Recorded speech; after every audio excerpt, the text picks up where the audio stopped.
Salut, c'est Nicolas. Aujourd'hui, on va parler de fonctions, mais pas de n'importe quel type de fonction, on va parler de fonctions linéaires. Une fonction linéaire, c'est quoi? Eh bien, une fonction linéaire, c'est une fonction qui a une forme algébrique de la forme a fois x, où a est un nombre constant. Voyons quelques exemples. En premier lieu, on va penser à des fonctions du type un nombre entier fois x, donc là 3 fois x, donc le a c'est le 3 et le x ça va être ma variable. Si on réfléchit un peu, on peut tomber aussi sur des fonctions avec des divisions, x divisé par 5, x sur 5. Alors tu vas me dire oui mais c'est pas une multiplication. Bah si, parce qu'en fait x sur 5 c'est pareil que 1 cinquième multiplié par x, hein. 1 cinquième est bien un nombre. On n'oublie pas les nombres à virgule, les nombres décimaux. Ici, h de x égale 2,3x, ça fonctionne, c'est une fonction linéaire. Et également les nombres négatifs. Moins 2,5x est bien une fonction linéaire aussi. Par contre, 3x plus 2 n'est plus une fonction linéaire. Le plus 2 ici vient casser la linéarité, ce qui fait qu'on tombe sur une fonction dite affine. On fait attention, c'est pas parce que la fonction ne ressemble pas d'office à une fonction linéaire comme la f qu'on l'exclut des fonctions linéaires. Ici, la fonction c de x est bien une fonction linéaire, puisque si tu développes ici x2 pour le 3x et x2 pour le 3, tu vas obtenir 6x plus 6 avec le moins 6 qui est là. Les 6 vont venir s'annuler, donc plus 6 moins 6 ça fait 0, il reste 6x. Donc là, c'est bien une fonction linéaire qui est un peu cachée. Afin d'illustrer la représentation graphique d'une fonction linéaire, je suis parti d'une situation concrète. Donc dans une boulangerie, les baguettes sont vendues à l'unité pour 2 euros. Donc ça, c'est une situation de proportionnalité car toutes les baguettes sont vendues tout le temps à 2 euros. J'ai représenté mes deux grandeurs dans un tableau de proportionnalité, j'ai mis au-dessus le nombre de baguettes et en dessous le prix. Donc je multiplie par 2 puisque chaque baguette coûte 2 euros pour obtenir le prix de chaque nombre de baguettes. Pour chaque colonne, j'obtiens un point. Par exemple, ici, pour 0 baguette, ça me coûte 0 euros. Donc, je vais pouvoir mettre le point de coordonnées 0, 0. Ici, pour une baguette, ça me coûte 2 euros. Donc, je vais pouvoir mettre le point de coordonnées 1, 2, etc., etc. Donc, je vais les mettre sur le graphique qui est à droite. Je remarque assez rapidement, en plaçant mes points A, B, C, D, qu'en fait, ils forment une ligne droite. Si je les relie, ça va me donner ici une courbe qui est droite. Et là, tu vas me dire, mais quel est le rapport avec une fonction linéaire? Eh bien, en fait, ici, cette situation peut être résumée par l'expression algébrique d'une fonction linéaire. Ben oui, parce que chaque baguette, qu'on va appeler x, va me donner un prix qu'on peut appeler f de x. Et pour trouver ce prix, on va faire f de x égale 2x. Ça, c'est typiquement une fonction linéaire.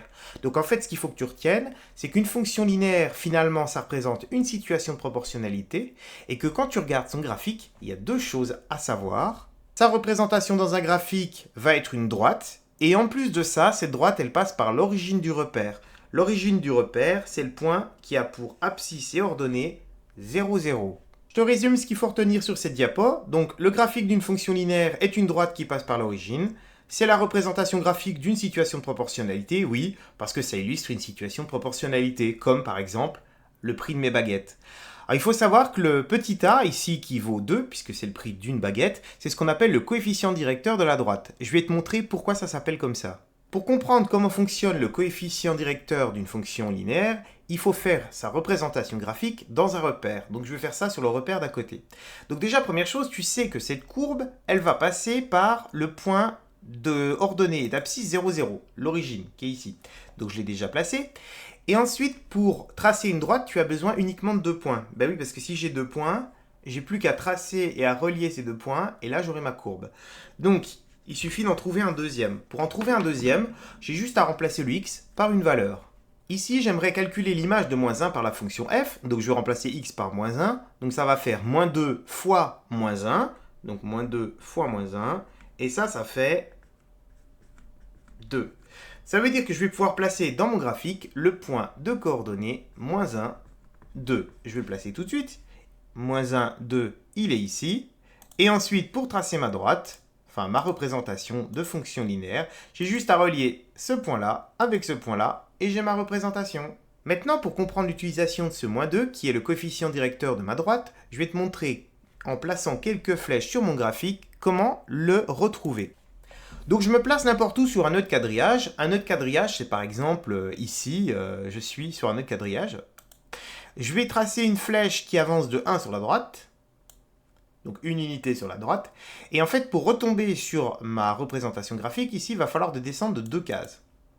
Si je me place à un autre endroit, par exemple sur le point A, je me déplace d'une case sur la droite, eh bien là aussi, il va falloir descendre de 2 cases. Et en fait, le moins 2, il est là. C'est-à-dire que je fais un espèce d'escalier à chaque fois, une case sur la droite, 2 cases vers le bas, et je retrouve ce moins 2. Tu comprends maintenant pourquoi c'est la pente? Bah oui, parce que plus ce nombre change, et plus la pente de mon escalier va changer. Si je prends un autre exemple, f de x égale 3x, et que j'essaye de représenter cette fonction dans le repère qui est à côté, je vais donc déjà placer mon point ici à l'origine, puis ensuite je vais utiliser des flèches pour te montrer la pente qui est ici de 3. Donc je pars de A, je fais un carré sur la droite, donc une unité, et je vais monter de 3. Pourquoi je monte et je descends pas cette fois? Bah, tout à l'heure j'avais moins 2, donc moins tu vas vers le bas, et là c'est 3 plus 3, tu vas vers le haut. Donc je sais que cette courbe, en fait, elle va suivre l'escalier qui est ici.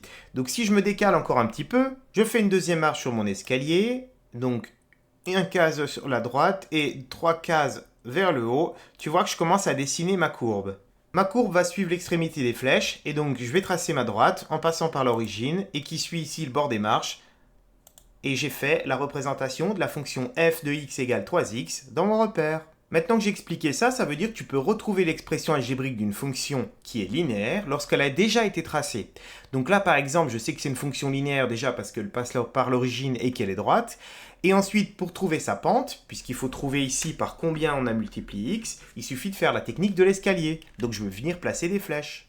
Donc je me mets ici sur n'importe quel point de quadrillage, je fais un décalage d'une case vers la droite, et là je retourne sur la courbe, je vois que je descends de 1.